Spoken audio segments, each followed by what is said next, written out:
So Dan, are you going to be our leader today? I am. Jim Dionis is taken away by that four-letter word work. Oh, God. He may join us later. We're a couple minutes after 12. I was thinking we give people another minute or so. We've got 12 on so far. That's about the usual 12 that we get lately. So yeah, 3 foursomes. yeah, that would be good. We'd have to use a black ball, everybody, or a very colorful ball in order to find it on a day like this. I've got to warn you, my wife's one of those 12, and she doesn't play golf. So if she's in your foursome, you're in trouble. Our Bev. Hey, Brandon's on the line. Hey, Dan Goss, how you doing, man? I'm well. Good to hear your voice. Good to see you. Good to hear you. So Gary, are you and Bev in separate rooms or separate places? Or? Yeah, separate rooms. I'm the one that says iPad. I just don't have my name on there for some reason. Okay. We won't hold that against you. I don't think Johnny Hanovic or Matt Shawhouse are on, but I heard somebody say the other day on one of these calls, it's nice to be seen and not viewed.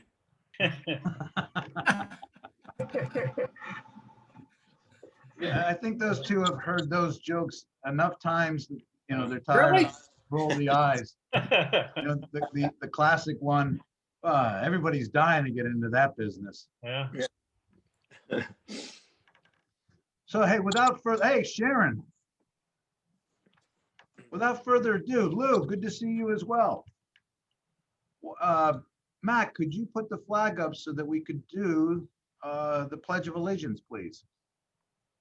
Okay.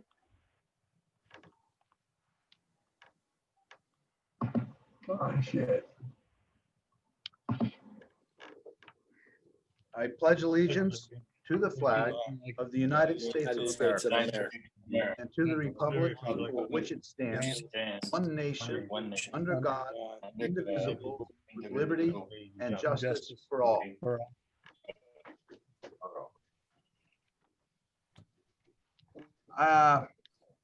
We've got a pretty full agenda with both Joe and Gary speaking about their various missions and their passions with helping Honduras. But before we go into that, I just wanted to review what the calendar looks like for the next couple of weeks. Monday, the 21st, will be a Zoom board meeting, and that's at 6 p.m. There will be no meeting a week from today, the 23rd. On the 30th, Richard St. Dennis from World Access, that's when he's going to be rescheduled to present to us. So we'll look forward to getting the update from Richard on his wheelchair activities and how we've supported that over the years. Very noble cause to help folks in New Mexico. And on January 6th, that will be Club Assembly. So that takes care of us for at least the next couple of 3 weeks until we can round out the calendar. I'm sure Jim and I will be talking with Chuck as to how we look going through January and February. Fingers are still crossed, folks, but it's really dwindling. Night at the races, I think we're probably going to have to postpone this year due to safety concerns, obviously. Ad nauseum talking about COVID, but the great thing is the vaccine is out there. Hopefully everybody is of the mind that they're going to get it if they need it. I'm looking forward to it. If I could get it at ASAP, I would, but there are others who probably need the vaccine and before I do. So I'll stand out of the way, maybe hold the door open for somebody to be able to go and get the vaccine and figure out different ways to help in that regard. So that kind of covers what we've got going on coming up for the next few weeks. Does anybody have anything that they'd like to share regarding our club activities? Anything pertinent coming up? Yes, on the 30th, when Richard St. Dennis is going to be talking, Keystone Club is not holding meetings the next 2 weeks, and on the 30th, we will be their alternate meeting. So they're going to announce and send links for our meeting and hopefully join us. It's a really interesting group of people, everywhere from New Zealand to Kosovo, Africa, all over the United States. So yeah, hopefully a number of them will join in and you'll be able to meet some people. And Dan, I'm really surprised that financial advisors are not essential workers. I am at my office right now. I am considered essential. People want their money. I can't deny them that. As a fiduciary, it's not my money, it's their money. I got to be a good custodian, so to speak. You need to throw $1 in for advertising. I don't Good know if you thing can Dan's see it. not in the Cranberry Club. Listen, Chuck Berry was going to be on, but he's running a little late. He was going to do an introduction for Gary and Joe, but you know what? I don't think Gary and Joe really need any introductions. The work that they've been doing down in Honduras, I know Joe has kind of been, and correct me if I'm wrong, Joe, a little bit of a maverick in Honduras and has kind of branched out from the core, and the core being San Francisco Village, where Gary and Honduras Hope Mission have been concentrating a lot of their efforts over the last decade at least. So you know, without further ado, I think let's turn it over to Joe and Gary. I don't know who wants to speak first. I think you guys have probably talked together to figure out how you'd like to go. I think Mac is probably queued up to be able to put any type of a PowerPoint presentation up, but why don't we let those two young gentlemen take it away? Yeah, Gary's Hey, going to. Mac, can you permit me to share screen? Yes, it's set up. You should be able to.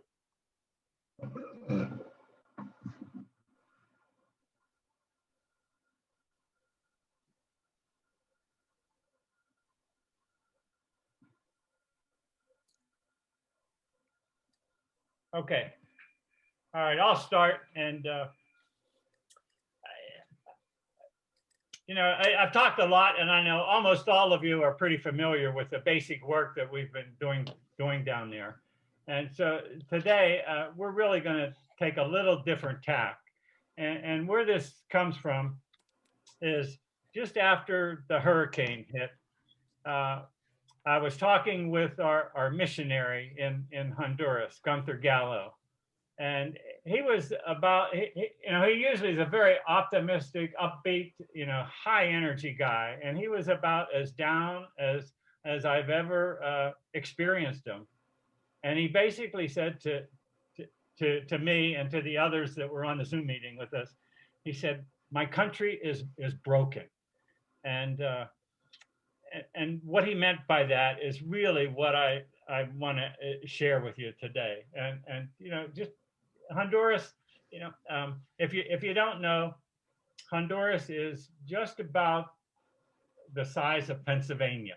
Okay, so we're not talking a large continental country here, and it has about a little less than 10 million people, and that's a little less than the population of Pennsylvania.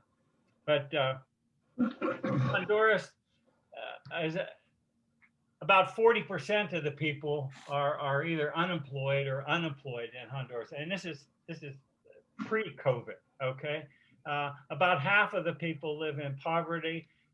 Honduras has the highest level of economic inequality in Latin America. A middle class of only 11% of the population.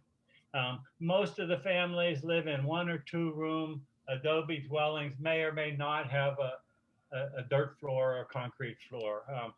Many of the families don't have commodes or bathrooms indoors. Very limited access to medical care. There is national medical care, but for poor people, it's difficult to access. And most families don't have access to clean water. Just typical street, and this is not a bad street. a lot of our families would be pleased to live on this street in Honduras. Honey, we're not seeing any. Really? You're not sharing. I think that, whoa, all right. I'm glad my wife came in. All right. Let me try something here. Wonder why that didn't share.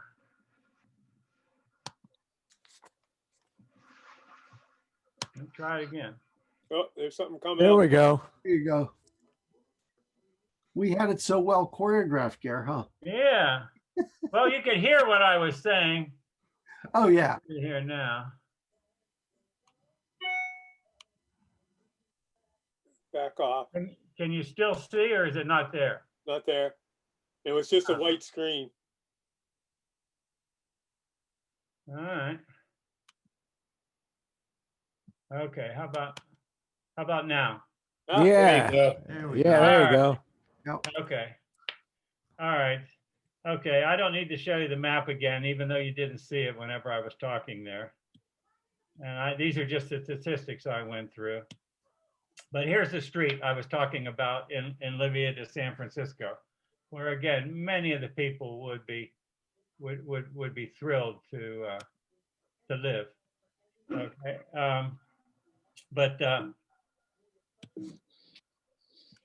Oh man, okay.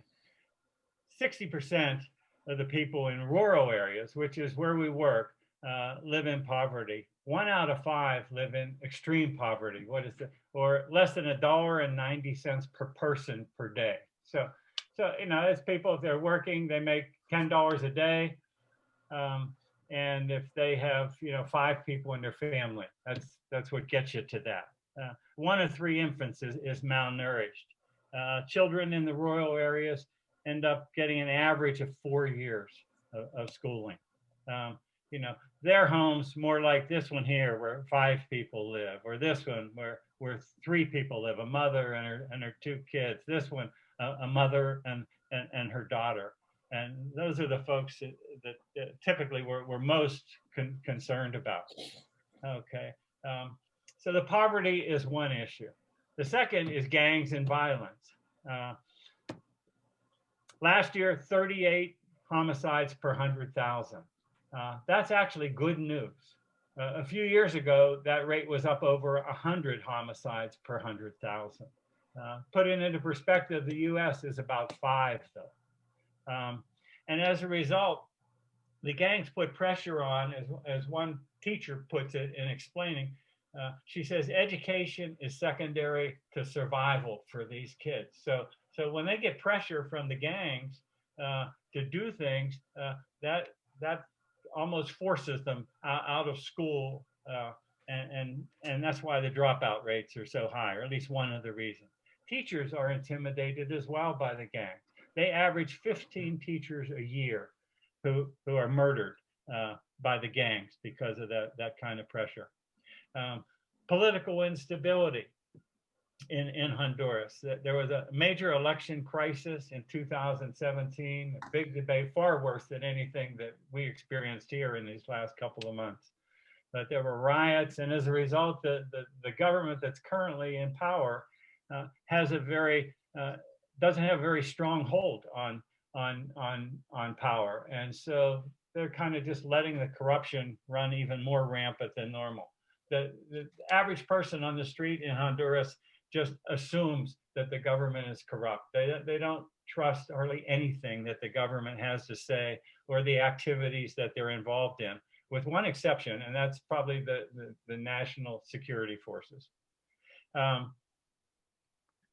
And to kind of add insult to injury, if you will, over the past 5 years, Honduras has experienced a major drought, started in 2014. Agriculture in Honduras employs about 1/3 of the population. It got so bad that in 2019, they declared a state of emergency because the main agricultural region in the southern part, over 72% of the corn was lost, over 75% of the beans were lost. Okay. Then came 2020 and COVID. The first case of COVID was reported, diagnosed on March 10th. Actually, there were 2 cases that same day. One was a woman who came in from Madrid into Tegucigalpa. The other was a woman who flew in from Israel into San Pedro Sula. 5 days later, March 15th, all of the air, land, and sea borders were closed. Basically, Honduras was shut down to the outside world. On March 20th, they imposed a nationwide curfew. And not like our curfew up here. Their curfew was basically a total lockdown. People weren't allowed outside their homes at all on weekends. And during the week, you could only travel, you could only go outside of your home to go to the grocery stores, emergency things that were open, grocery stores and pharmacies type facilities. You could only go outside of your home based upon what was the last digit of your national ID number, which is kind of like our social security number.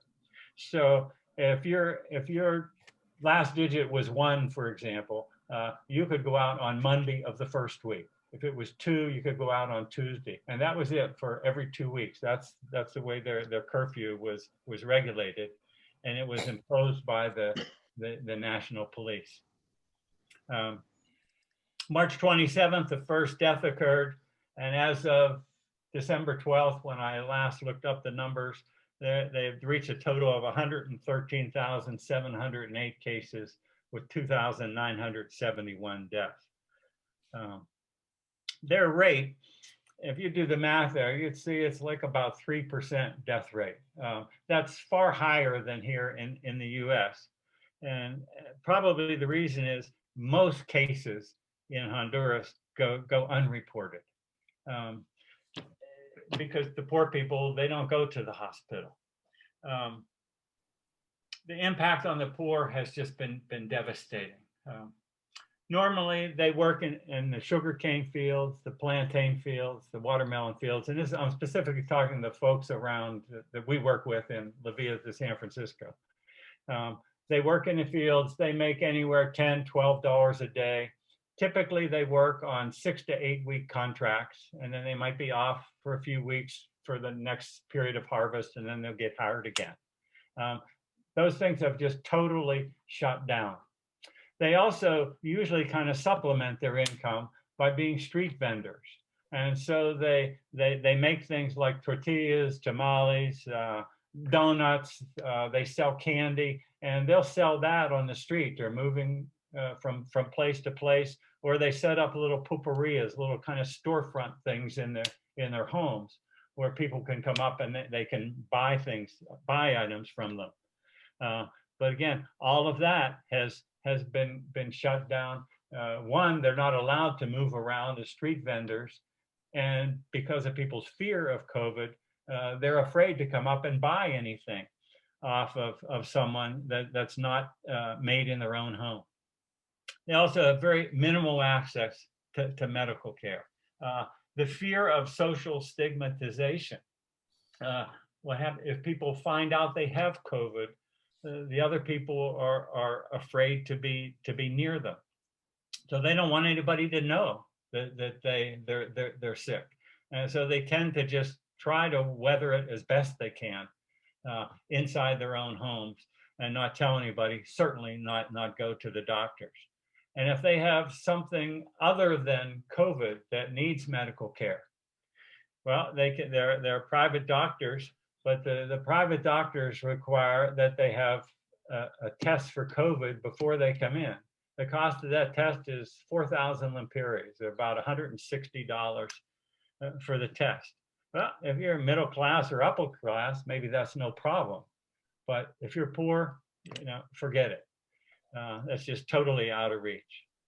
And then they also have very minimal access to education. Schools, kind of like up here, they're operating virtually, but there's what we describe up here as the digital divide. The poor people, they don't have laptops they don't have Wi-Fi. They can't access any kind of teacher training digitally. So their option is the teachers send home a homework assignment once a week. The kids are supposed to do the work and send it back to school. Just think about when you were in school, how well that would have worked for you. It's not working for the poor kids in Honduras. The government response to all this basically has been to try to shift all of their resources to fighting COVID. But the side effect of that is they've stopped doing some of the other things that had been part of their ongoing care. The most critical being they stopped spraying for mosquitoes.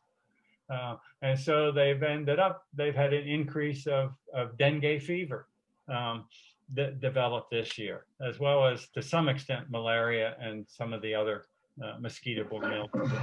But dengue is the major one. And there's no government safety net in Honduras. Poor people in Honduras didn't get $100 stimulus checks, or there's no unemployment insurance. They're not getting any bump up unemployment insurance. None of that kind of stuff. And the work of the international non-government organizations, because all the borders were closed, most of them couldn't get in to give help. The missionary that we work with, Gunther, in addition to hosting us, he typically hosts 40 other mission teams a year, just with his one organization, World Gospel Outreach.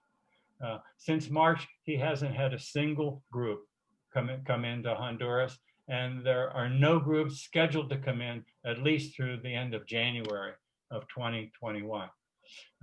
It's hard to fathom, I think, for us, the importance of all of these kinds of mission groups that come into Honduras on their economy. You fly in there on a Saturday, there are like 3 international flights that come in from the States. On those flights, typically there'll be 2 or 3 mission groups every Saturday coming in, spending a week, bringing with them supplies, medicines, providing medical care, providing construction help, all of those types of things. All of that basically has just been shut down. And then came in November hurricanes Eta and Iota. Just devastated, especially the northern part of the country. And again, just to put this in perspective, I gave you an idea of the size of Honduras. This would be like we're in Pittsburgh, and this was everything from Erie to maybe Meadville. Okay, was just horribly flooded and impacted. This is a major major airport near San Pedro Sula. Everything totally underwater. You can just see the city, the impacts of what happened there. Bridges were just washed away. I'll just start this 30-second video, and this is in one of the nicer neighborhoods. Obviously, you can see, but you see the impact of the water and the flooding that's taken place there. Es el bloque de 32, la colonia Valle Escondido.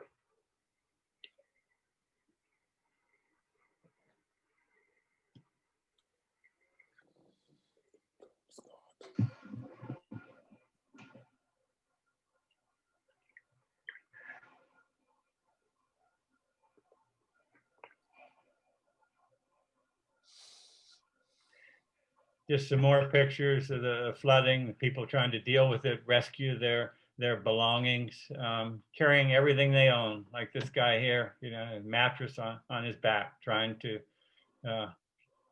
get away from it all. You just see just the impact on their housing, their conditions. A lot of it though just washed away.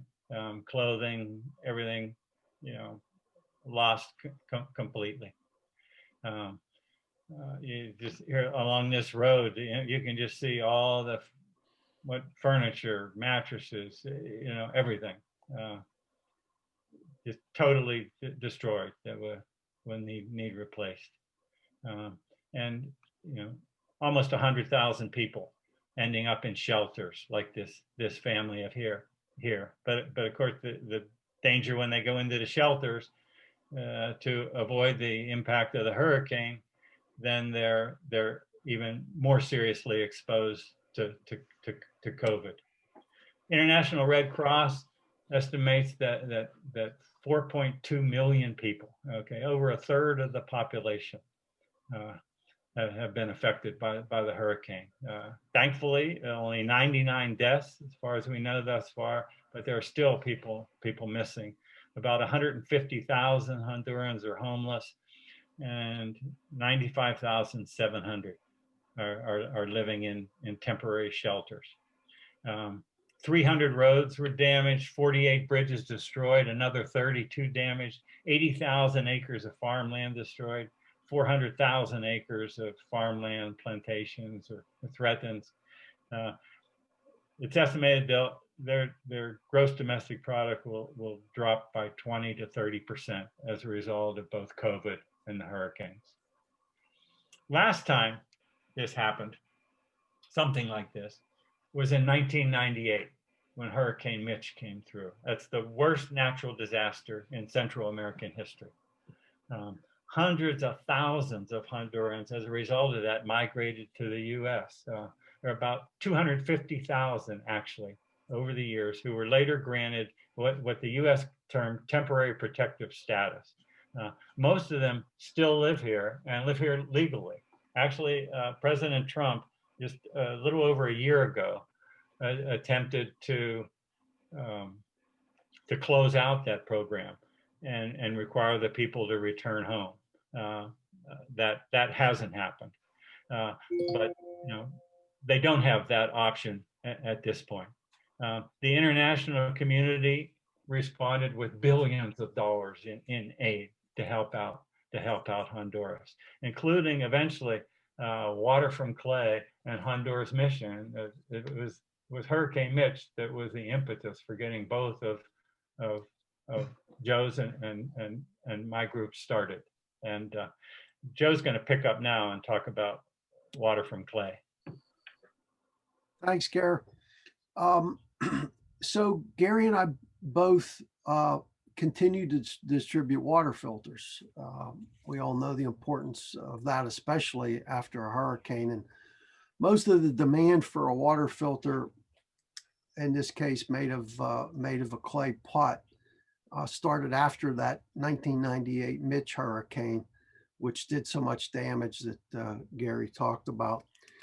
So Gary distributes those filters spread out from the central point of the village of San Francisco, which is about an hour and a half, maybe, drive from the capital city in Tegucigalpa.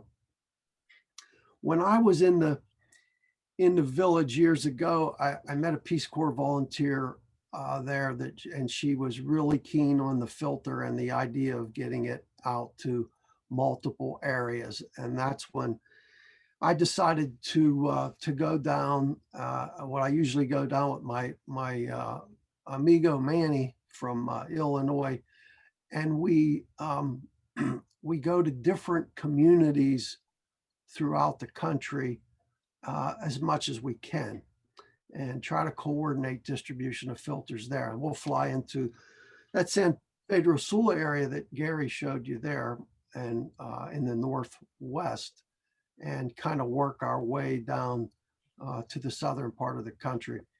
This picture here, what's important about it to me is this is right off from the floor of the factory where the filters are made. And it's quite a lengthy process to make one of these. Where they're at right now is probably in the 10th stage of the production of these filters. And at this stage, they take a filter, the filters that are brought from the kiln and cooled, they're then saturated with water and put into these steel racks. There's a container set below that filter that's graduated in liters, and then the actual filter is filled to the very top with water. And they're trying to measure for between 2.5 and 3 liters per hour of water flow. If the water flows too fast, over the 3 liters, the water won't be subject to the filtering media and to the colloidal silver that's actually impregnated later in the filter. And you know, if it goes too slow, people just won't use it. So note the size of the filter there. It's about basically 12 inches across and about 12 inches down. And just to show you another variation, Gare, if you want to go that next shot. So Maximo is the Honduran that built the factory with help from, by the way, Rotary clubs as well as other academic organizations in some of the universities. In fact, Slippery Rock and Northern Illinois University. Part of the problem in some areas was shipping the bucket filter over long distances because it's fragile. So Maximo designed this filter and called it a candle filter. It works on a 2-bucket design, and it can be easily transported without a lot of breakage. He made this to distribute water filters over in the far eastern part of the country. You might have heard it called the Mosquito Coast before, which is majority all jungle, and it's called Mosquito because that's the people, the native people's name, the Mosquitoes. So this filter was same media as the bucket filter. It was tested by MIT. In this next slide, just to show you the document from MIT here. This is from 2011, so it's been 9 years. But the comparison here between removing bacteria, it shows to be 99.98% effective. And so we always thought that having a document like this certainly showed how well this filter worked to make sure that people weren't getting sick. So that next one here. So these are test tubes. The dark purple test tube on the left means it's really bad water. The test tube, of course, on the right shows that it's good. And as we traveled to the different places, many times we'll be back to different places where filters were distributed earlier, and we'll take water samples. These particular tubes are a vacuum tube that draws in the water, and it's a process of temperature over time. So it takes anywhere from 24 to 48 hours to get the results here. The test tubes on the left, in this case, these 2 different people's homes we were in, we take a sample again from the source water, which shows up on the left as being how bad, you can see how bad it is. And the tube on the right is after it goes through the filter. So we do need to keep them warm to get the, and it's certainly warm temperatures in Honduras, but it needs to be maintained. And many times we'll put these in plastic protective sleeves and kind of sleep with them, believe it or not, to make sure that the temperature is maintained. So some of the filters on our instructions on the bucket, we tell folks that they'll last approximately 2 years. And we do that because it depends on the source water and where the different source water is coming from and how fast it could plug up one of the filters or not. But I will tell you that I have tested filters that are actually 6 and 7 years old and are still working properly, as long as the people don't contaminate the bucket in any particular way. So that next one here. Okay, so when we go there, we solicit the help of Hondurans, friends that we've made through the years, and also Rotarians. Now here's a friend and also a Rotarian, Mario. Manny's in this picture. We won't tell him that he got cut off, Gary. So, but Mario is here, of course, fluent speaker and everything, and he is explaining the use of the filter to the people. We usually try to get to a community center. In this case, this is a school up in the mountains in northwest part of Honduras in the Department of Santa Barbara.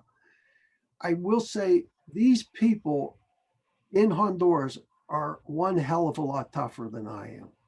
I mean, they have weathered the storm in so many cases, whether it's getting clean water or of course I said the storm, the actual storms that they've been in. I mean, they are very resilient, but you can't blame some of them after conditions get so bad on a better life. So next one, Gary.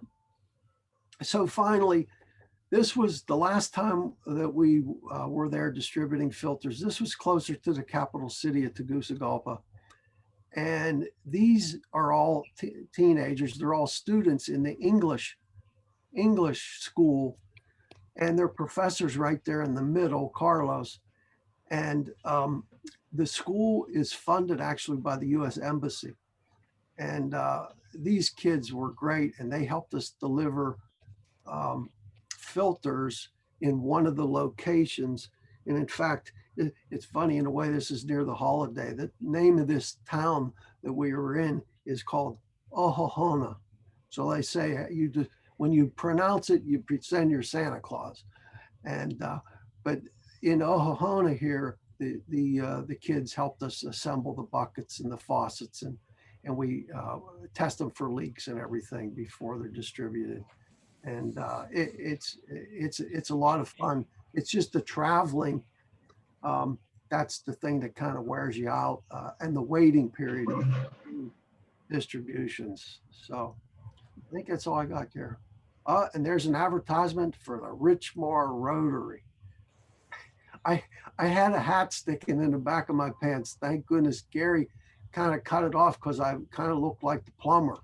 So, you know, but thanks, Gary. Okay. I'll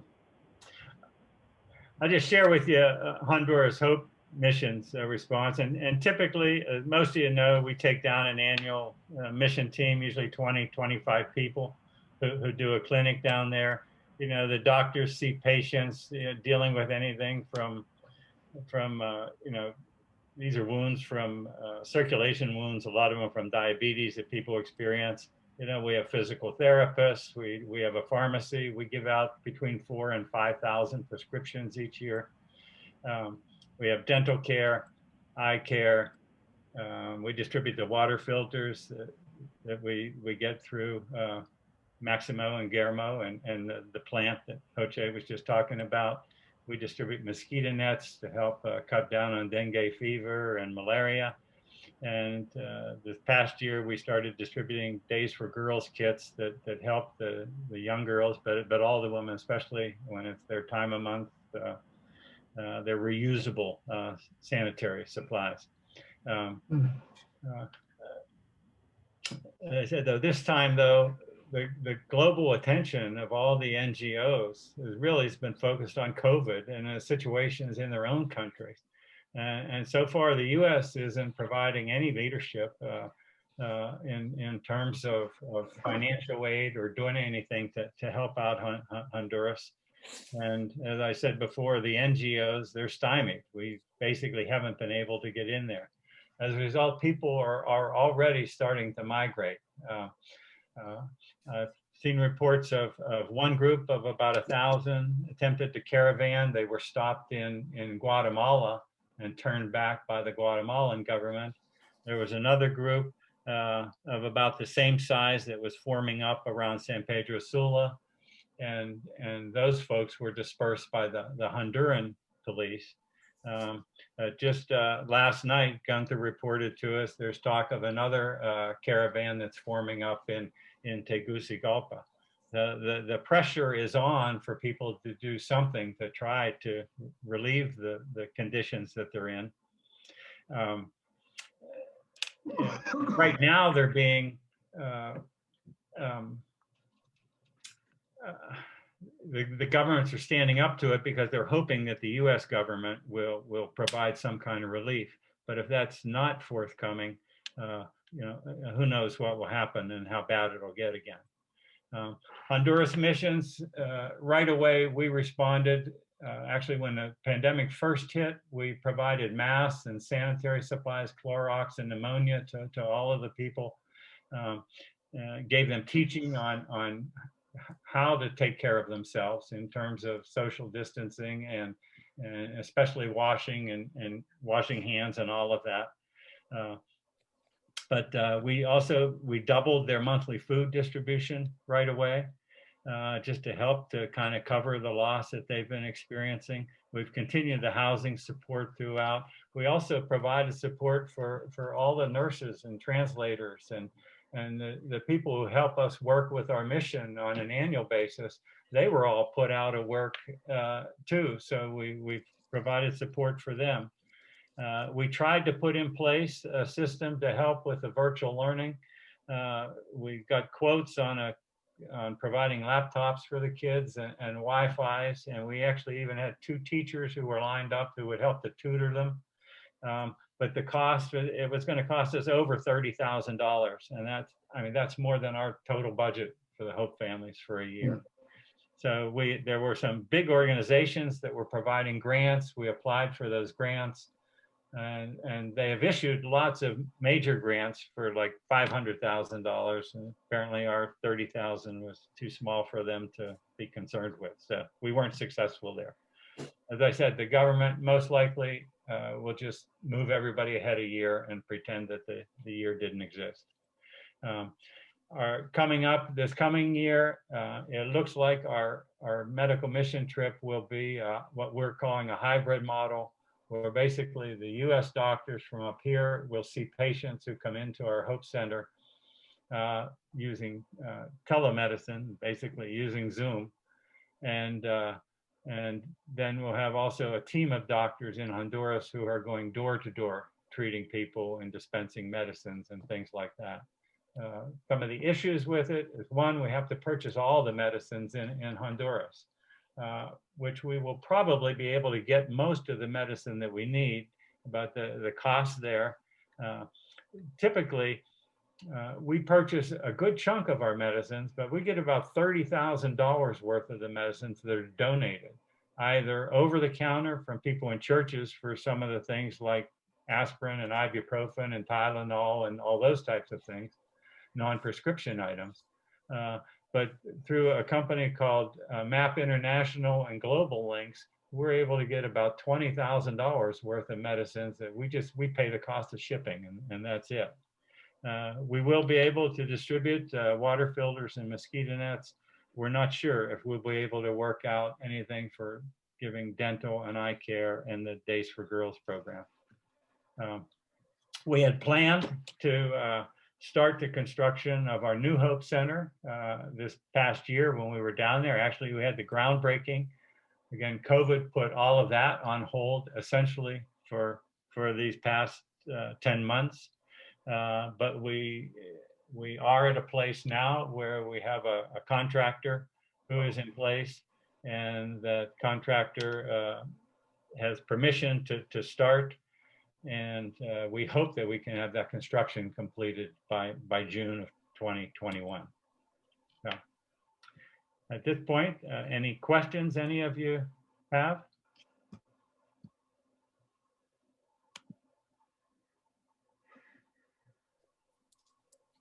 I've got a couple questions to both Joe and Gary. What has been the response from either a National Guard or Army in supporting the people of Honduras? Is there any kind of infrastructure there that can be mobilized to take care of, especially the hurricane damage? Yes, there is. The National Guard is probably the most trusted force. They don't call it National Guard, but it's their national police and national security in terms of they are able to mobilize, and they have been doing some things to help. I have pictures of them driving some high lift machines, helping evacuate people from flooded areas and stuff like that, similar to what you would see here in the States. So they are trying, but they certainly have limited money and resources compared to the U.S. That's for sure. You know, Dan, I have a picture that a friend sent me from there, and there's like a country road that's out through the mountains, and a lot of times, if it rains hard, there'll be a landslide or a mudslide, and in this case, it's a picture of the road completely blocked with huge boulders that just came loose from that hurricane and blocked the whole road, and they do have they had a big machine there to try to clear it away. But I know what they'll do too. They'll clear part of it away, but part of that big boulder will stay in the road. So that from then on, if you go up there, you're gonna be driving around the boulder. It's gonna be like a one-way street because they just don't have only so many resources. Like Gary's saying, they're doing the best they can. Do you gents know if Shelter Box has a presence in Honduras? I don't know that they do. Do you, Gary? I don't know. I haven't heard that. That's a good question. I wonder if they do. We could ask them. I was Would going they to say, be with allowed in? so many people in shelters and the homeless situation, it seems like that there's an immediate need there. I know Shelter Box primarily is concerned with refugee populations. It'd just be kind of interesting to see how they might be able to be mobilized there to help out. Mm-hmm. One of those tents would be like a luxury suite. I mean, you saw some of the pictures Gary showed you. I mean, I remember being down there years ago, and I had this attitude that I'm down here to get some work done. We're going to fix things. We're going to make this right, and kind of like I say, a business attitude. And I can remember seeing I remember seeing a mother with her two boys and how they lived.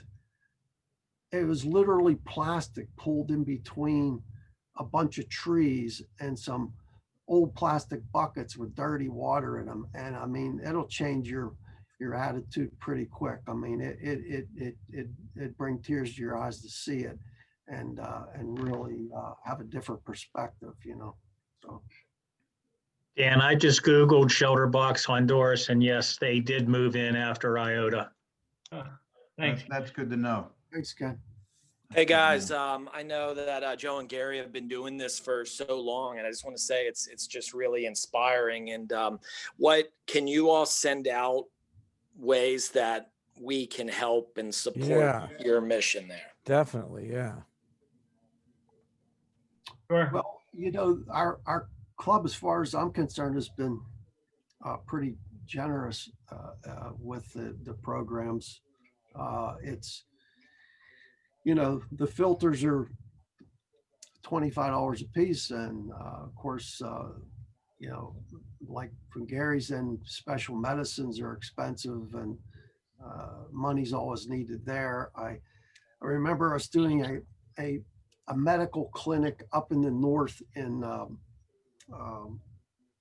Kemistan or in Pinaleo, that town, actually in Pinaleo.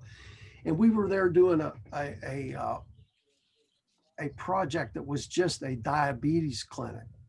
And we had an endocrinologist with us and also a doctor associated with the same group that Gary's with Genesis Medical.